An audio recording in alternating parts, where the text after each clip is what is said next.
उज्जैन में जगत पूज्य संत शिरोमणि आचार्य श्री 108 विद्यासागर जी महाराज के प्रथम समाधि दिवस पर एक भव्य कवि सम्मेलन का आयोजन किया गया। यह आयोजन वर्तमान आचार्य 108 श्री समय सागर जी महाराज के आशीर्वाद से किया गया था। फ्रीगंज पंचायती मंदिर के अध्यक्ष धर्मेंद्र सेठी ने बताया कि कवि सम्मेलन में देश के विभिन्न हिस्सों से आए कवियों ने अपनी कविताओं के माध्यम से आचार्य श्री विद्यासागर जी महाराज के जीवन और उनके उपदेशों को याद किया।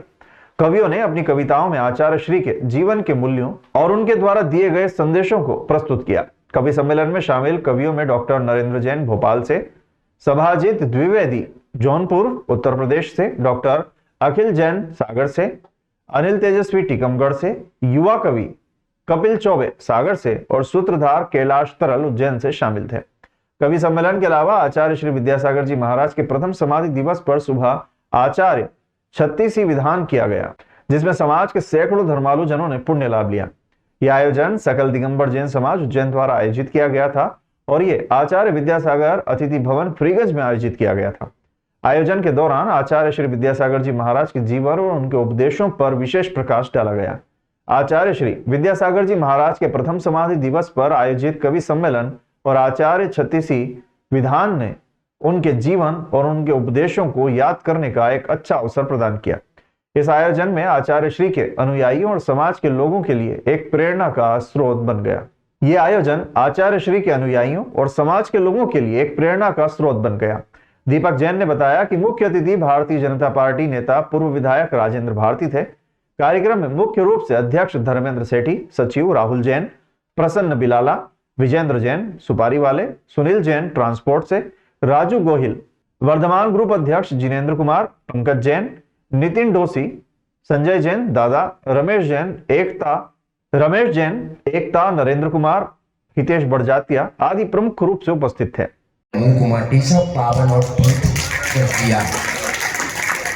कविता हम लिखते हैं, कविता संवेदनाओं के आलय से निकलती है, कविता मर्म होती है, कविता धर्म होती है, कविता ज्ञान होती है, कविता दुनिया जहान होती है, कविता भूत होती है, कविता वर्तमान होती है और कविता एहसास होती है, कविता बहुत खास होती है। और जब कविता हम कवियों की कलम से निकले तो साहित्य की परपाटी बन जाती है।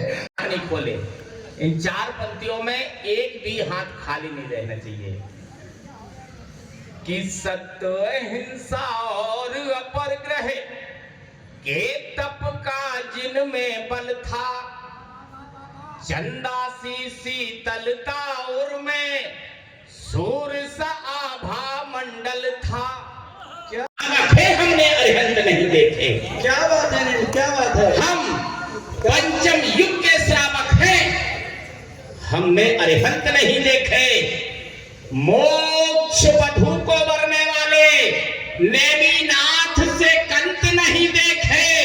चौथे युग की निश्चर्या जिनने पंचम युग में दिखलाई, हमने गुरुवर विद्यासागर से के संत नहीं देखे।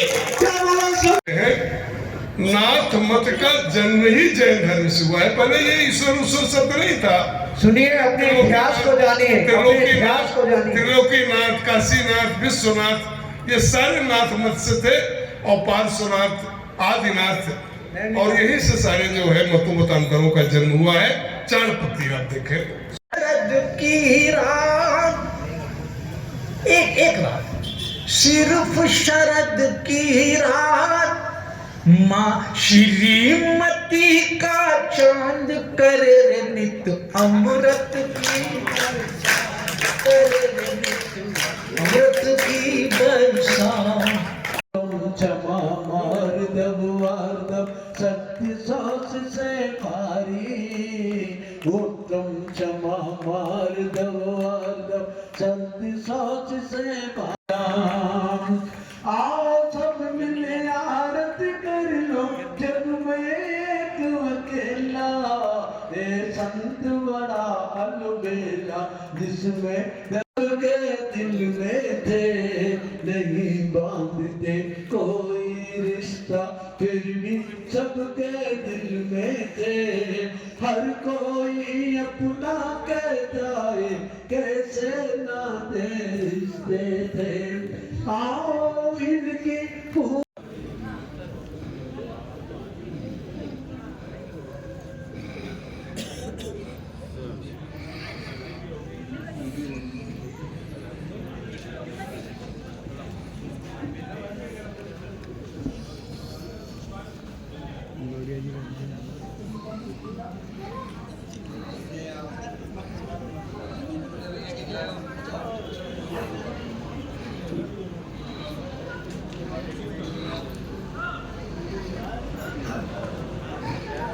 से मैं सबसे पहले मुक्तागिरी में जोड़ा था, करीब लगभग हो गए होंगे, मुझे 30 बरस हो गए होंगे।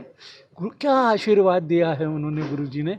और आचार्य श्री का जो मांस निर्यात के बारे में और इंडिया भारत कहना, इंडिया नहीं, ये भी उन्होंने संदेश दिया। और मानवता के लिए उन्होंने जो कुछ किया है वो ऐसा है जिसका कोई तोड़ ही नहीं है, जिसका कोई जवाब ही नहीं है।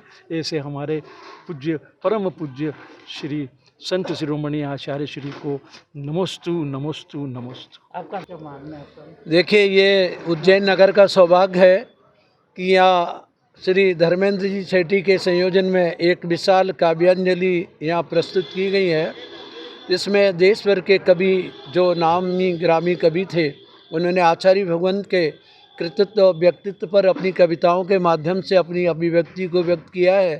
देश भर में आज आचार्य भगवंत का प्रथम समाधि दिवस है।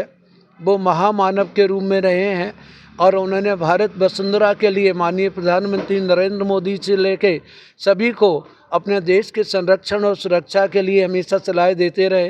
हिंदी को हिंदी बनाने के लिए, हिंदुत्व के उत्थान के लिए, गाय माता के संरक्षण के लिए, गौशाला खुलवाने के लिए और सैनिक और सीमा पर भी उन्होंने हमेशा प्रवचनों में अपनी जो है वो अधिकता बताई है।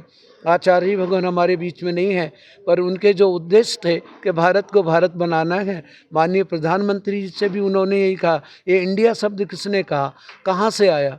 तब से भारत में आज हमारे कॉन्स्टिट्यूट ऑफ जो भारत का छपा गया है, अब उसमें संविधान ऑफ भारत का लिखा गया है। ये आचार्य भगवान के कारण से ये उपलब्धि हुई है।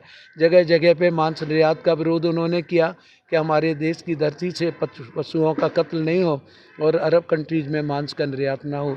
ये आचार्य भगवान का प्रबल संदेश था। जैसा कि भाई साहब ने कहा कि आचार्य श्री केवल जैन समाज के नहीं बल्कि समस्त मानव जाति के लिए प्रेरणा के स्रोत रहे।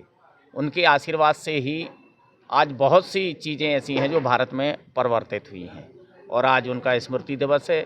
सब लोगों ने उस स्मृति दिवस को मनाया, अपने अपने तरीके से सबने काव्यांजलि प्रस्तुत की और उनका आशीर्वाद इस देश पर, हम सभी पर, मानव जाति पर बना रहे। किस प्रकार देखते हैं आप उनको?